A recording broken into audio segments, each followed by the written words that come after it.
everyone, this is Michael Cwick. This is Chad Whitney. Hey. Alright, this is Every Movie Ever, where we plan to review every movie ever, one random pick at a time.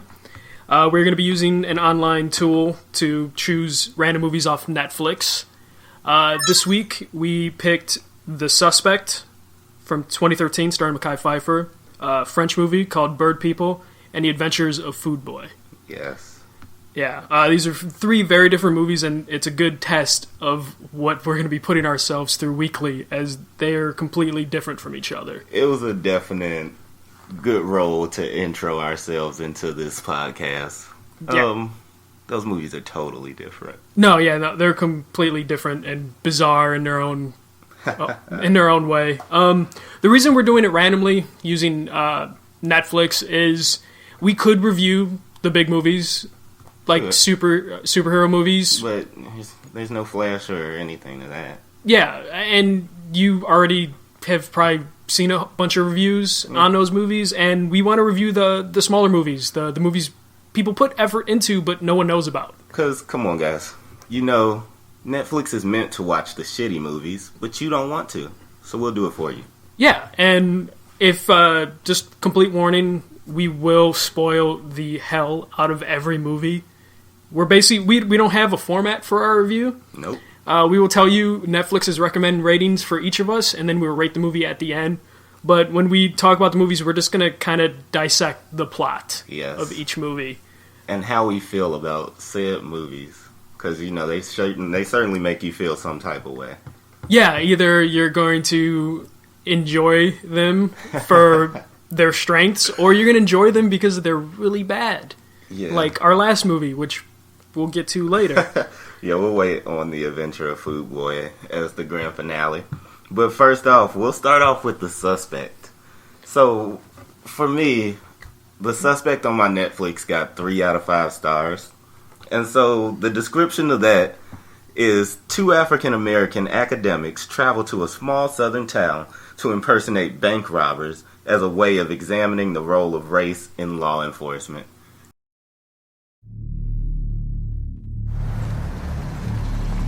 You ready? Ready as I'll ever be.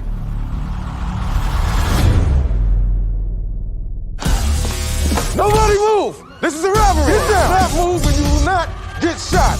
Hurry up! You move, I'll blow your head off. Let's go!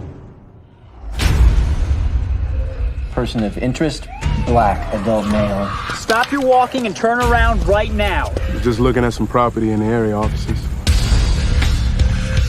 Carried no ID at time of apprehension. Our bank gets ripped off, and 10 minutes later, we find you, a stranger. What's with locking the doors? You don't trust your fellow man? And I suppose you're gonna say I look just like the guy. You got no identification, and to top it all off... To top it all off, what? Say it! Hey, say it! Whoa. I'm black. Say it! Get down! I'm not armed. Johnny, this is the money from the robbery. What do you know about this returning the money? Only everything. Which means you're involved in this. I'm afraid you don't even know what this is, Sheriff. You don't have a witness. Yeah, and this is your alibi. You mind if I take a look at 107? You don't have a confession. He wasn't me. I have a feeling. I have a feeling too. That has got to be the craziest story I ever heard. This is a robbery! What are you trying to hide? What are you trying to pull? Nobody is going to talk about this. You know why? Because none of it ever happened.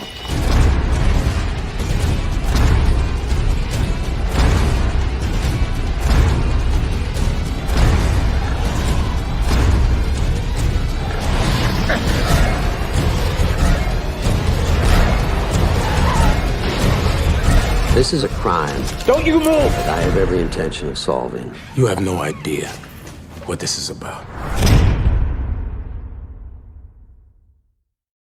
Now, when we first wrote this, we were like, That sounds like a terrible idea for a movie. A super bad idea. A misguided, confused plot. I was like, what could the plot possibly be? I overthought it a few times before watching. It was just like, it's a mystery. I'll never find out till I watch it. So. Yeah, I mean, just thinking about that plot. 2 African Americans to test discrimination will pose as bank robbers in a small southern town. Yeah. Like, even as not a bank robber, I'm not quite sure I'm just randomly going to a small southern town. I mean, just the idea of being like, okay, African Americans get mistreated as criminals all the time, so we're going to pose as criminals and test this theory out. Like, fantastic idea. Yeah. The movie stars Mekhi Phifer. Yes. Who does a really good job in a movie that is way better than it should be. Yeah, this movie really surprised me. Mekhi Phifer really made the other no names around him much better. Yeah. I mean, do you want to go into how it kind of starts out? Yeah, you want me to do that? Yeah. Alright, so it starts out, you see a woman kind of get a envelope in the mail, and apparently it's a beneficiary check because somebody died. Yeah. Except we don't know who died, and then the movie just kind of cuts to the movie. Yeah, and it's a huge fucking check. $80 million. I wrote it down. It's $80 million. Yeah, which makes no sense. Are you sure it wasn't $8 million? Because $80 million. No, it was $80 million. I promise you. You wrote? Okay, God, no. I thought it was like $8 million. I paused it and went back. I was like, what the fuck was that number? How many zeros were in that check? Okay, yeah. And it gets really specific. If you guys must know, it's $80,003,035.78. Okay, so you actually did write this down. Yes, okay, yeah. I'm proud of you. So then it just cuts to 2 months prior. 2 months prior, and it's Mekhi Phifer being arrested at that point. Yeah, now right? he's already in custody at the police station, and they're like about to start the interrogation process. Yeah, and Mekhi Phifer's performance in this is that really good balance of being an asshole, but totally justifiable as he just pushes the boundaries of these cops that are racist. Yeah. Because the town they pick is a mostly white town. I believe they even said... Yeah, they don't have a single black person in that town. Mekhi Phifer asks the sheriff, how many black people are in the town. He's like, 1. Today. Because he's in... So we know it's you, son. Yeah.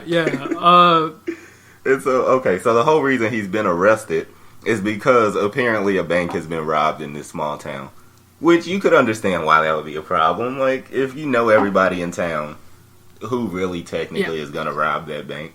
And we later find out that they just find Mekhi Phifer or his partner just completely covered in dirt walking along a road in the middle of this, all-white town. Yeah, Mekhi Phifer's walking down the road just, dirt covered in a sleeveless shirt. Yeah, an hour after a bank was robbed. Yeah, walking towards town just random as fuck on the road. Yeah. And so obviously they arrest him. And he's not very happy about that. No, he's not happy about it. He's very smug. They ask his name and he's just like, fuck you guys, basically. Yeah. Long story short. Yeah, the plot, most of the first, chunk of the movie is in the interrogation room, and the movie's actually surprisingly well written. There are some, smart lines in that movie. Early on in the movie, they had me going. I was like, where are you going with this? Clearly you guys have no evidence to support thinking that this man is the criminal outside of you seeing the wrist of the criminal being black. But... since we know what the plot is, it's this weird balance of being kind of annoyed at Mekhi Phifer. Yeah. Because he put himself in a situation to where he's testing the racists out. And it's just really confusing because he robbed the bank. Yeah. To test out their racism. So they're being horrible racist cops. But at the same time... and the old one happens to be the one that's kind of trying to be the nicer racist cop. But the whole time, they're right. Because they have the guy that robbed the bank. Technically, if I was put in that situation, I would probably be like, I mean, you technically fit the only lead we have, but... the way they were pushing to try and get him to do things, it was already assumed he did it. Yeah. And while they said he was innocent until proven guilty, he wasn't. They were going to take his ass down. Yeah, at a certain point, the cops become a little dirty. That one scene where they he's like, we're doing this one by the book, right? And I was like, okay, so these cops are crooked, apparently. Yeah. They've done some shit in the past. In this small town. Like, what the fuck could they have done? Yeah, so then later the movie shows how they have done this before to other towns. Because, like, the first, 30 minutes of the movie is just, like, the interrogation room. Yeah. And then they kind of do, like, Deadpool-type flashbacks. Yeah. Where there's constant cuts into, like, the past. So then the movie, towards the middle, shows how they've done this before successfully. Yeah.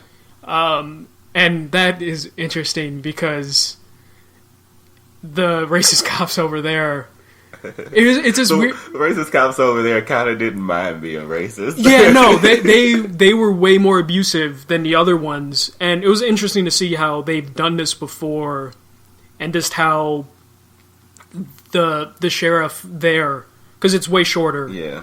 How he reacted. And so technically, what they do is they go, and one of them will be dropped off at a piece of real estate that they're looking at to make it look like he's kind of looking to buy land in the area, while the other one, another black man, goes to the bank to rob it.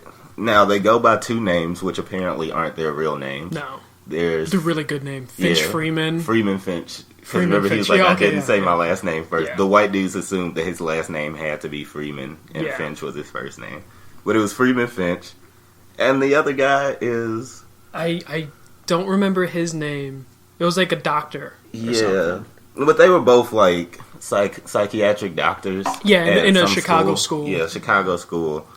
A fake Chicago school. Yeah, and so they decided to go from like small town to small town and rob these banks.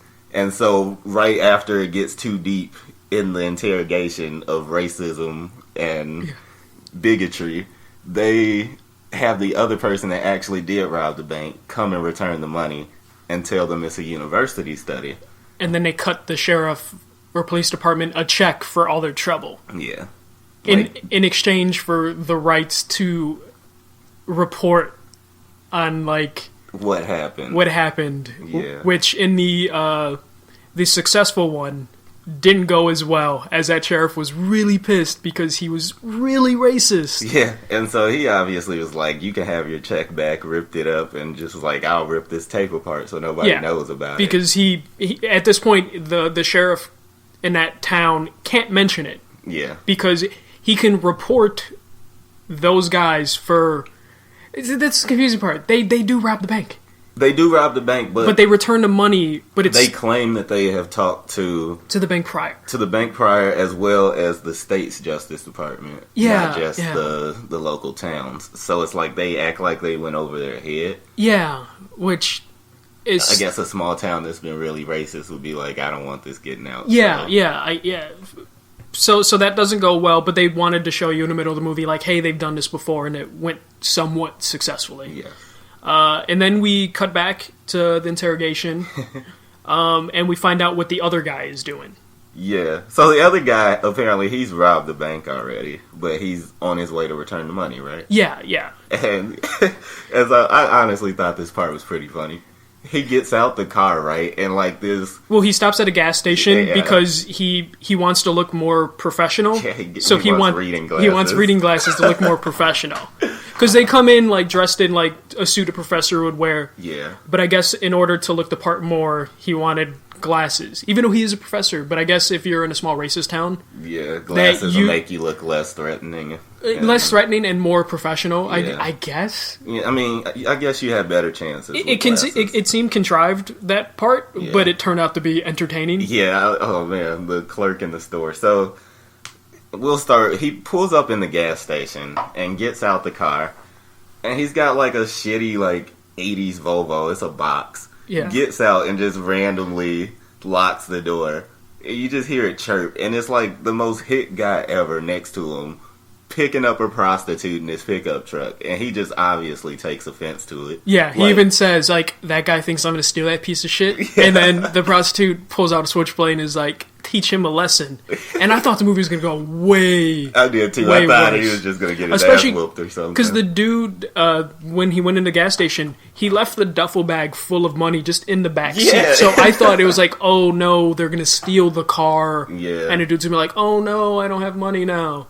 But it turns out the redneck is just going to slash his tires. Yeah, slash his tires. Not even like slash it. He just released some air from it to like throw off the pressure. He jams the knife in between the hub cap and the tire. Okay. So he's going to completely destroy that guy's car. The guy picks up the sunglasses and then... Which the clerk in the store, he asks for like... It's like, do you guys have any reading glasses? And this guy just stares at him. Yeah. Like, for no reason, just stares at him like he doesn't understand. He's like, no, we don't sell that around here. And I'm thinking the guy's going to be really racist. But I couldn't actually read him. Like, was that guy racist? Yeah, no, I think he was just a dumb, like... A dumb hick. Yeah. Yeah, no, pretty much. But either way, the dude jumps in the car. I wish we... He gives him some reading glasses off the Lost and Found after making him describe some black glasses. frame glasses. It's like plastic with glass in them, and he's like, we have a pair like that. Yeah, it looks like these are yours. Yeah, which I thought was him being kind of cool about it. Yeah, like, me too, but I couldn't tell. Yeah, I couldn't tell. But either way, the guy gets back in the car with all the money in his car, and while he's driving, his tires get messed up, because that redneck, I think, messed up like every tire. And you see him crash. And then it cuts back to interrogation room, and Feeman French, Mekhi Phifer, is like checking the time because he's worried, because by now the guy should be here with the money, and he'd be free because... Like, shit's getting real. He's in jail for real right now. Yeah. He's in jail for real, and he has to now explain to the sheriff and deputy that this is all fake in a real way. Which he made it more awkward than he had to. Like... He was very dramatic because he was still being kind of a dick. Yeah. He just asked, can he leave the interrogation room to talk to him in private? Yeah. Like, you knew that wasn't going to fly. Like, hey, we've been here for a couple hours, and I've been destroying you verbally, but now I'm going to talk to you like a human being, and that you're not a racist. Yeah, right? Like, let's talk on the same level now. Yeah, we're on the same level now. And surprisingly, the police believe him for the most part. I think mostly because the coincidences. The coincidences. Yeah, that they line up enough that the sheriff's like, okay. Yeah, like, why would he be walking towards town and sticking to the main road if he just robbed this bank? Yeah. And why does he seem so intellectual? Yeah, because he might be a professor. Yeah. And it's a small, dumb southern town, so like anyone will seem like a genius. Like a genius. And he does completely kind of change his demeanor when it comes time to explaining the situation. He kind of uprights himself and his words. He was already enunciating well, but he just came he was disrespectful. Yeah. Not disrespectful, because again, this is a weird thing that the movie does, where Mekhi Phifer robbed the bank. Or was involved with robbing the bank. Or was involved, and the police are treating him as so without much evidence. Mm-hmm. So as the viewer, it's this weird thing of just like, I know he robbed the bank, but fuck that sheriff for thinking he robbed the bank. Yeah. Like, who gives you the right? Yeah. So when you're watching a movie, it's a weird thing to play with in your head, to where you're just like, yeah, you know what? That sheriff is racist. But he's kind of right about Mekhi Phifer robbing a bank. Yeah. And so... Which I respect the movie for doing. Yeah, like, it definitely kept you in it till the end. Just like, I'm like, how is this going to get resolved? And so the cops, in believing him, decide to go ahead and investigate the situation. Yeah. Go back to his old hotel that they stayed in, which was outside the city. Yeah. Which means he would have been walking the other direction if he had robbed the bank. So that makes him believe a little more. And when they finally believe him, the movie then cuts back to 5 months prior. Yeah. And this is when we find out the other twist, that they are actually robbing banks. Yes, they are actually robbing banks. which made me like, I was like, oh damn, I think you messaged me of like, I was like, oh shit, dude, this movie. yeah, I think that was. You messaged me because we watched the first two movies separate, and then the third movie we watched together. We'll cover that later. But the movie has a second twist that is saying that they actually are robbing banks. They are professors. Yes. They are conducting the study, but the money they return is counterfeit. Yes. So they're robbing the banks like $100,000 at a time and then giving them counterfeit money when they return the money. Yeah, so like money laundering, hardcore. So they found out from a lead inside the school, apparently, that's on the floor where, who knows what that floor is actually for, but they call it the sixth floor. Yeah, they talked about it in very like weird, like evil like, context. I don't want to go to the sixth floor type of thing. The subject is always the subject, and so thus the subject is the subject. And I was like, what the fuck is he talking about? So Mekhi Phifer has to convince the other professor to go with him, and he's just showing him slides. And when you're watching it, you think he's looking at something horrifying because the other professor doesn't want to do it.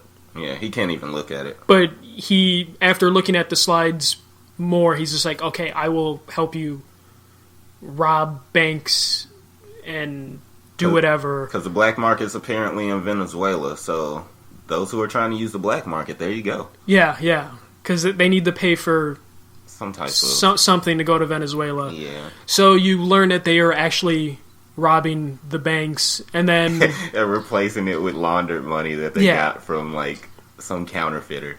Yeah. So eventually, they're on the trail of. Well, it jumps back to current time. Mekhi Phifer is with the other police, or with the sheriff and the deputy, and they are on the trail of finding his partner, the other professor. Yes. When they do this, they end up finding out the professor, when he crashed, fell off a cliff. Like. Conveniently off a cliff, into like some trees that are just holding them there.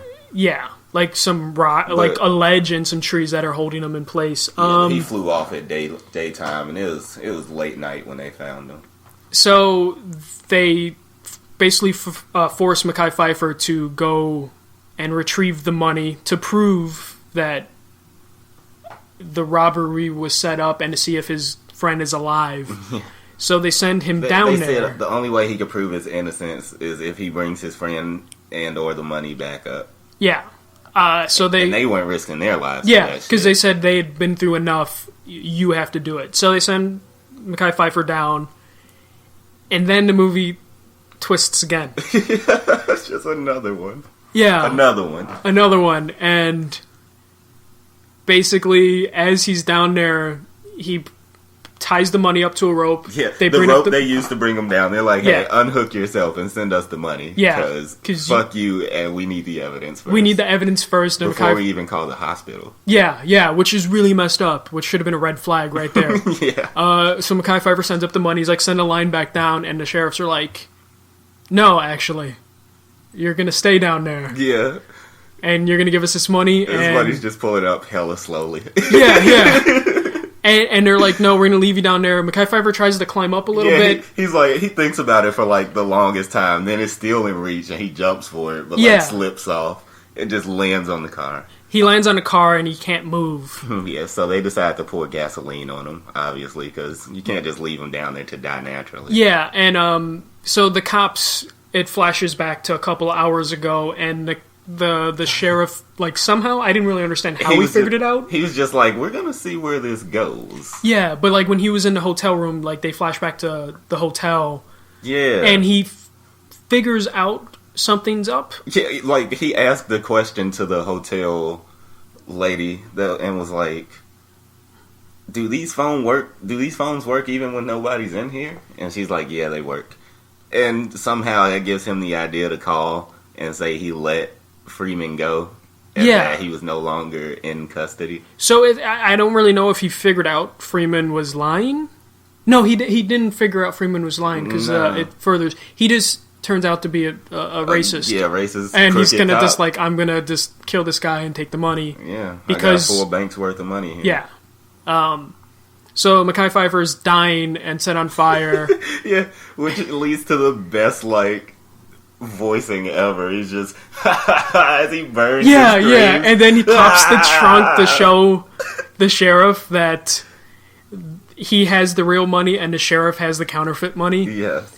And so basically no one wins that scenario. It's That's a stalemate. what you call a stalemate, Yeah, there you go. motherfucker. Which is the dumbest line. As he's burning and just laughing and screaming at the same time. Yeah, that was dumb. It was so entertaining though that I was just Yeah. like, whatever, I'll accept it. And the movie basically ends, and you cut back to the beginning of the movie, Yep. and you find out that Mekhi Phifer was doing all this because his daughter is terminally ill, Yeah. and that's where the $8 million or $80 The million $80 million like insurance beneficiary check went Yeah. to the lady who apparently told him about the black market. Yeah, and now he's gonna go to she has enough money now to take her terminally ill daughter to Venezuela. Probably because Why was he worth $80 million? I have no idea. Like- I still don't know if it was 80 million, but you wrote the number down, so it Yeah, must I be. sw- I But even if it was promise you. even if it was 8 million, that still seems That's like still a lot. of money. So she's gonna move off to Venezuela because if anyone investigates his death, they're gonna find out he did something terrible, and B, Maybe after he finished the first bank robbery successfully, he just put all of them or most of that Money money into towards a- an insurance yeah, which could be, especially he was stealing like 100 to 300,000 at a time. and just stashing it until if anything went wrong. Yeah, so that's basically the movie. Yeah. Sorry for the spoilers. Netflix, for me, gave that movie 3 out of 5 stars. And I have to say that's pretty consistent. Yeah, same for me. It was like 3 and maybe a little bit on the 4th star. Yeah. And I would probably give it a solid 3. I wasn't expecting.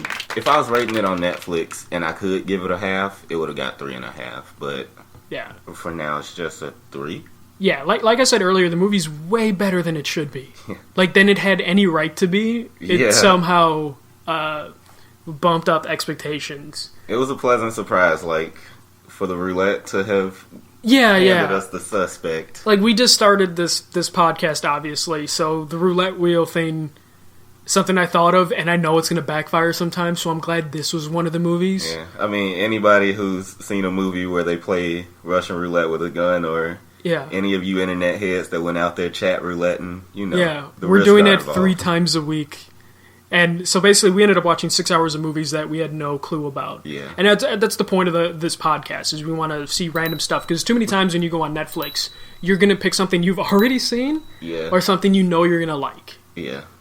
And for me, it was definitely pleasant, because as I watched the movies, I was like, I wanted to see movies like this. I'd never choose it normally, but it was pleasant to actually watch it and be like, I diversified my bonds. Yeah. And also, man, this made me just realize Mekhi Phifer is a good actor, and it's just a shame he's not in a lot of stuff. Yeah.